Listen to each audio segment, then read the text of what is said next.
Ish-deputeti i Partisë Demokratike Ervin Saliani ju drejtua gjykatës së Fierit me një kërkesë për lirim me kusht, pasi ka përmbushur 2/3 e dënimit me burg. Seanca ishte caktuar në orën 13 të ditës së sotme, ndërsa burimet bën me dije se vetë ish-deputeti nuk do të ishte i pranishëm dhe do të përfaqësojë nga avokati i tij, Ledio Braho. Saliani ndodhet në burgun e Fierit që prej datës 27 shtator 2024, kur vendimi për dënimin e tij me 1 vit burg u la në fuqi nga gjykata e apelit dhe më pas u konfirmua edhe nga gjykata e lartë.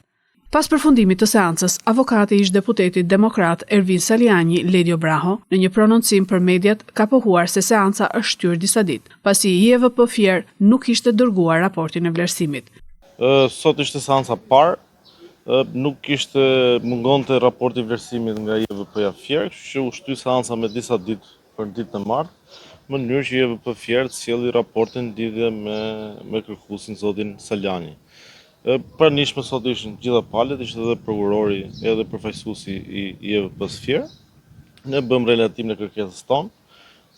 Gjithë argumentet, si ato që kanë të bëjnë me elementin objektiv, pra ajo që ju thatë kalimi i kohës i 2/3, si dhe për elementin subjektiv që ai plotson gjitha kushtet për ta përfituar lirimin me kusht para kohë